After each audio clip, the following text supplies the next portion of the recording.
The New Day weren't the only WWE tag team to turn heel this week, as now DIY have joined them and we have new tag team champions over on SmackDown once again. Welcome to Allison Analysis. I'm Ben Allison and I've analysed last night's episode of Friday Night SmackDown, and here are my 5 key findings. Before we get into things today, firstly, a couple of quick things. Firstly, if you're watching on video, you guys can see we now have the Christmas decorations up in the Allison Analysis studio. And secondly, if you guys hear any gusts of wind during this video or anything like that, my apologies, but currently in Wales we are being hit by a storm right now, so it's very loud. I've tried to hold it off for a little bit, but I've got to get this video out, so hopefully it won't be too bad. Now let's get into it. In at number 5, the Michael Cole-Kevin Owens car interview was brilliant. The thing which has actually improved the most in the Triple H era so far, in my personal opinion,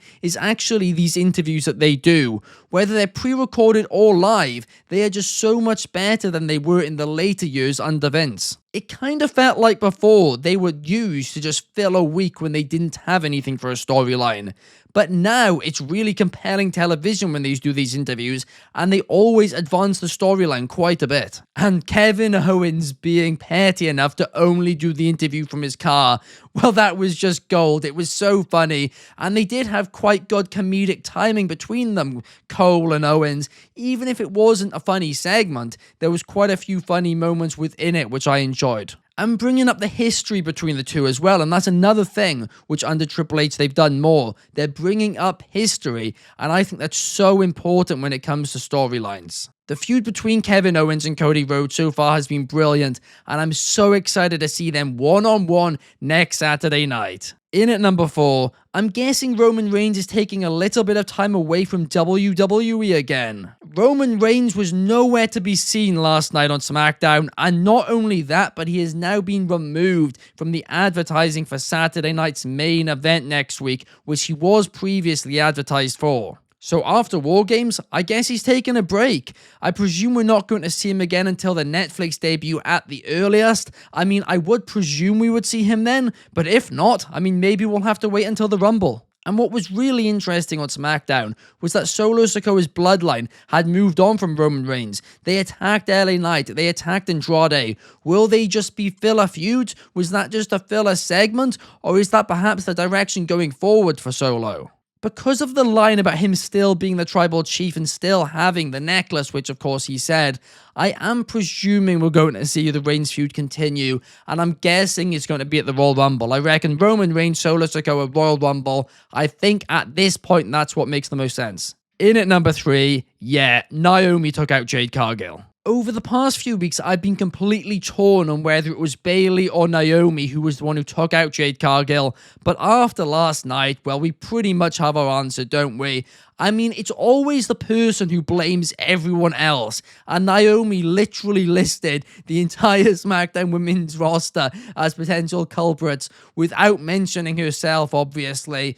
So I think it's her. And I think in the next couple of weeks, Nick Aldis will say to Bianca Belair, hey, you're going to have to vacate these titles. And at that point, I think Naomi's going to come in and say, hey, I can place Jade, that's no issue whatsoever. And that's when we all see the motive. We know last WrestleMania, they were the big 3, but very quickly they became the big 2, and Naomi kind of fell back a little bit. So it makes sense, and she had her motive. I personally do prefer the idea of Jade Cargill returning as a heel, taking out Bianca, blaming Bianca, while Bianca says, hey, I'm innocent, I promise you, I got proof, but Jade doesn't even want to hear it. They then feud all the way to WrestleMania. Then after WrestleMania, there's a brand split, and when the draft happens, we'll see Bianca Belair and Jade Cargill move to different rosters. At that point, Bianca Belair finds out on her roster who was the one who actually took out Jade, and then bang, Bianca can feud with her.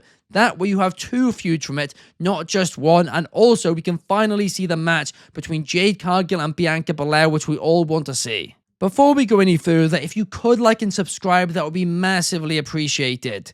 Here at Wrestling Republic, we create between 5 to 10 free videos every single week, and in addition to that, we also have a live daily stream every single day, 7 days a week. at 8 p.m. UK, 3 p.m. Eastern, 12 p.m. Pacific, live on YouTube, live on Twitch, live on Facebook Live, live on Instagram Live, live on X as well. It's basically live on absolutely everything. Apart from Spotify, which it's on demand. Thank you, guys. And in at number 2, I'm hyped for this WWE transfer window. In case you didn't know, I'm a huge English football fan, so the fact that WWE are doing a transfer window, while it's a dream come true for me. I want to see a transfer deadline day. I want to see them leaking potential transfers to the dirt sheets. I want to see potential transfers falling through. I want to see live the day of the transfer deadline day as YouTube stream all day long talking about potential transfers, teasers, potential things they're hearing through certain dirt sheets and journalists and all of that. I just want all of it. I want a Sky Sports-like experience because the idea of it, well, it gets me so pumped. I mean, maybe it wouldn't work for the American audience because they won't be familiar with it, but I think it works so well for English football that even if you don't get the inspiration, I think you will thoroughly enjoy it, and I think it could be great content for WWE. I mean, just chuck the stream on YouTube. It's as simple as that. It won't be that hard for them to do, and it could be fantastic TV. Also, the involvement of NXT is very interesting to me. I'm guessing we're going to see several call-ups, and after all, if the rumors are true that both Raw and SmackDown are going to 3 hours in January, well, they're going to need more names. And in at number 1, that DIY heel turn was executed almost perfectly. Excluding the fact that Nick Aldis gave a title shot to clearly the prime suspects of the Street Profits attack. DIY snuck their way into the match. Motor City Machine Guns thought they were in control the entire time because of the issues between Gargano and Ciampa, and just when they thought it was all done and dusted, Johnny Gargano turned heel out of nowhere. The crowd couldn't believe it, and we now have new SmackDown Tag Team Champions once again. The fact is, face DIY just haven't hit the same on the main roster. They haven't gotten over as much as they were over in NXT. So a heel turn, well, I do think it was the logical move. And I think it's very interesting we saw Candice LeRae with them celebrating afterwards. I mean, honestly, I'd be far more interested in seeing Candice LeRae with a heel DIY compared to just being Nia Jax's sidekick like she is right now. My only concern is that the Tag Team Championships on SmackDown have changed hands what's felt like every few weeks over the past few months. I mean, I think we've seen like 4 or 5 champions in the time that Balor and JD have held the Raw Tag Team Championships. So they are kind of hot potatoing the title a little bit. But hey, perhaps DIY could be the ones to have a long reign, and I'd be here for that. But overall, last night's episode of SmackDown was an absolute banger. It was a little bit perhaps of a filler show at times, but they filled it with just brilliant stuff. Thoroughly entertaining, and it proves they don't need Roman Reigns to have a good show, and that's a good thing because we know when Roman Reigns was gone for a few months last time, well, things started to get a little stale. But hey, this week was just as good as last week, a thoroughly entertaining show. I loved it. But what did you guys think? Let me know your thoughts in the comments down below, and I will be back on Tuesday to talk about Monday Night Raw. Thank you guys for watching. I'll see you then. Peace.